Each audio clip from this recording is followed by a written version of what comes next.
The first day of quarantine was Friday, March 13th, 2020. It's a day we all remember well. The last normal day we had. It's the day schools shut down, the day work from home started, maybe the last day you were able to see your family or friends. I was a junior in high school on that day, and I had no idea that would be my last day of normal high school. On that day, my friends and I were thrilled that we were getting an extra week of spring break. We hung out after school to celebrate, and 14 months later, I wish I could have warned myself that would be the last time I would hug many of my friends for a very long time. I think most of us can agree that the memories of the last normal days we had in March 2020 are strange and grim. But in my life, something amazing came out of that day, that terrible day, that Friday the 13th. The first day of quarantine was the day I adopted Luna. Luna has inspired me in so many ways throughout quarantine. She's made me think so deeply about myself, about the world. And before I go any further, I must explain, Luna is not a dog. She's not a cat, not a bird, not a hamster. Luna is an aquatic snail, about the size of my pinky fingernail. Specifically, she's a freshwater horned neurite snail. She is tiny. Luna has black and yellow stripes across her shell and one minuscule horn. It sticks out like a little antenna from her shell to protect her from predators, but no offense to her, I don't think any predators would be very scared. So why, out of any pet, did I choose to adopt an aquatic snail when I didn't even have an aquarium? I'm a senior in high school now, and in a few months, I'll be heading off to college. I'll be going to Agnes Scott College in Atlanta, Georgia. And because I'll be moving in about 3 months, my parents said, no more pets.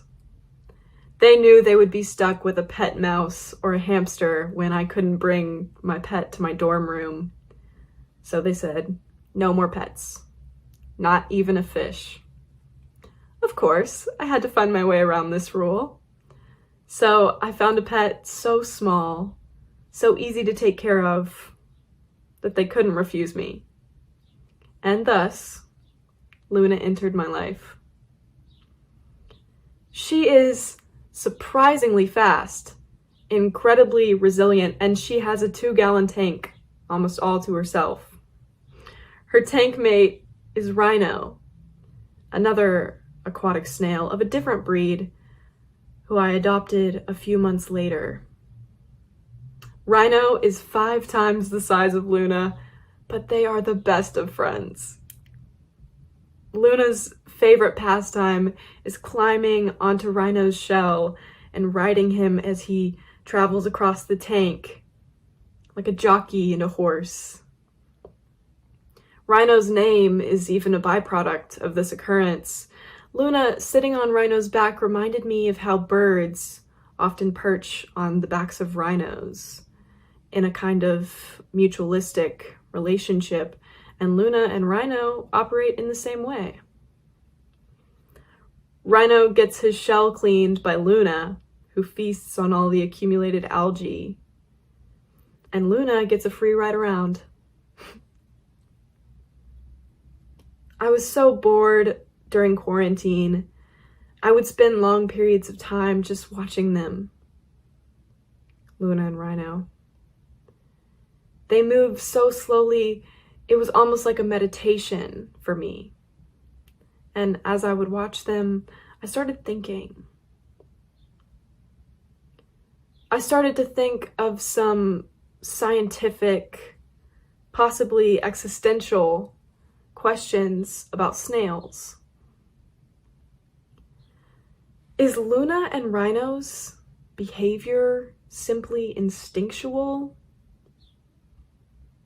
Or do they have a conscious existence? Do they feel? Do they experience emotion? Most people would assume the answer is no. Snails don't experience emotion. And not just Luna or Rhino, any kind of snail. When a garden snail finds a delicious tomato to munch on, we can assume they don't feel joy. Just a kind of positive biological reaction to nourishing itself, right? But I would argue we could pose the same question of humans. When you feel joy after eating a delicious meal, is it really joy?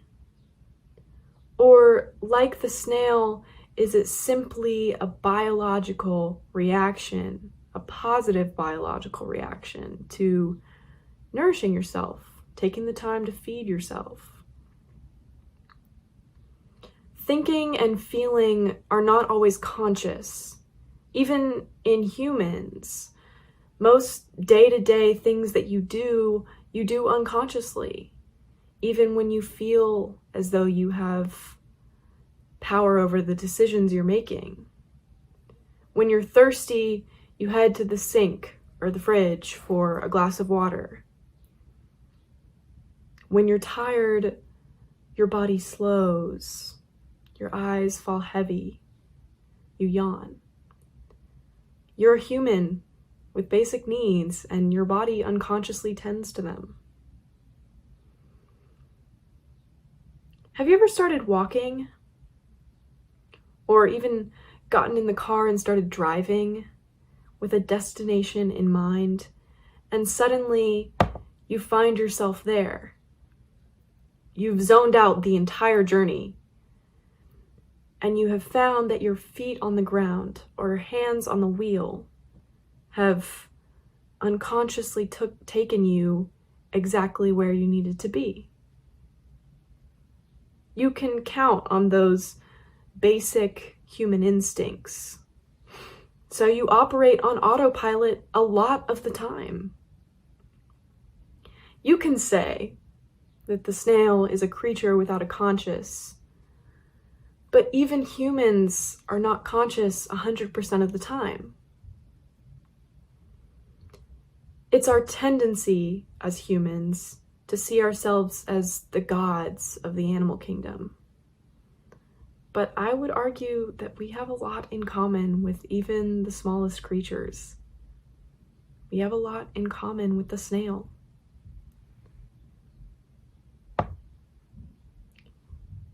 All of that said, I was still searching for the answer to my question, do snails feel emotion?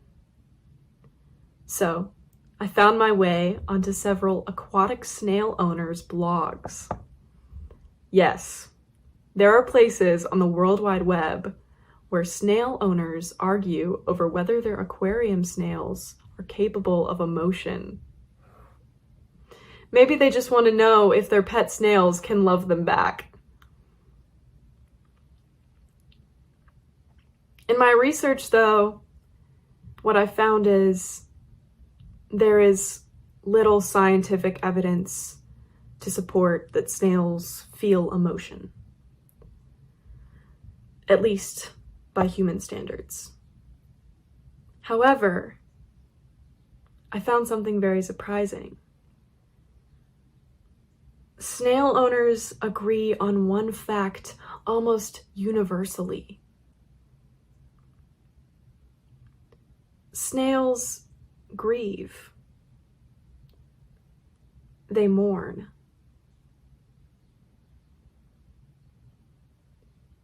What an interesting idea. Snails grieve. Like many other more complex animals, including humans, snails mourn their dead. They lament. Snail owners have seen it firsthand. If one snail dies in a tank with many, the living surround the dead in a circle. Some snails even climb onto the backs of the dead. One snail owner described her two aquatic snails. They were mating partners in a tank together. And when one of them unexpectedly died, its mate did not move or eat for 3 days.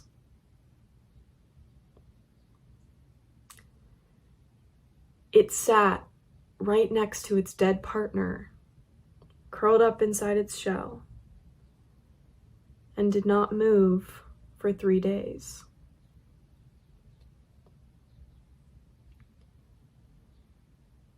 So, snails grieve. And we grieve in the same way as humans. When we grieve, we may not move for 3 days or eat. We grieve like snails. Grief is universal. Emotion is universal. Feeling is universal. Snails grieve. They feel like us. And yes, our emotions are more complicated than that of the snail. But the bottom line is, feeling and emotion are universal to creatures who are alive. Like the snail. Like us.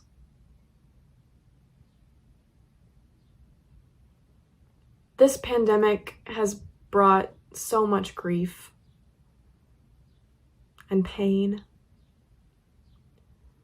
Throughout the past year, there's been so much hardship, so much grief. Losing the people you love, losing your family members, your friends, losing your job, losing the way of life you knew before. And the past year has brought so many complicated emotions. Fear, anger, sadness, emotions that make you want to curl up inside your shell and not move for 3 days. Snails are lucky. They have an anatomical way to protect themselves. When they feel afraid or when they grieve, they have a protective shell around them. A place to hide, a place to escape to. As humans, we don't have that luxury. When we feel afraid, when we feel sad, we don't have a shell on our backs to withdraw into.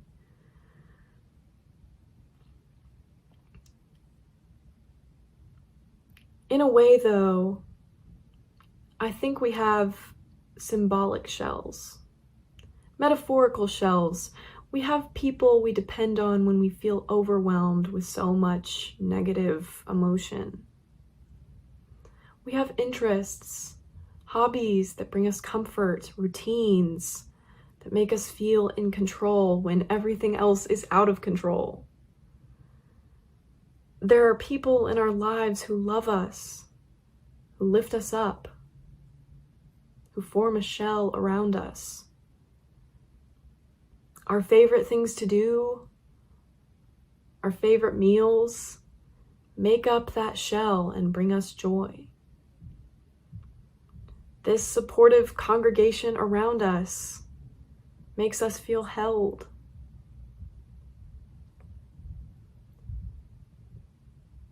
When we feel afraid of what we don't understand, afraid of what we don't know, when we feel grief, anger, sadness, we have that shell of the people who love us. We have that shell of the things and people we love. Throughout quarantine, my shell has been my parents, my friends, my habit of always watching church on Sunday mornings. That is my shell. That is my protection from the world. When I feel angry or sad or grieving, that shell makes me feel safe. That shell makes us feel safe. And when we feel so intensely, when we grieve, we retreat into our shells. And after 3 days, we come out restored. We come out feeling safe again, feeling protected. As more and more people are getting their vaccines, the end of the pandemic seems like it might be in sight. We can slowly begin to come out of our shells again. We can slowly begin to come back to a more normal world. Not to say that the pain of the pandemic is over or that it didn't leave its mark on us. But you have survived thus far, and that is something to be proud of. And that shell, those people who love you, and the things and people you love, that shell helped you make it through. Soon, we will emerge on the other side. We will come out of our shells. And they will always be there for us when we need them again. Our support systems to make us feel safe when we're navigating fear and grief. That's what Luna's shell is for. A place to hide and recover when she feels afraid. I am like her in so many ways.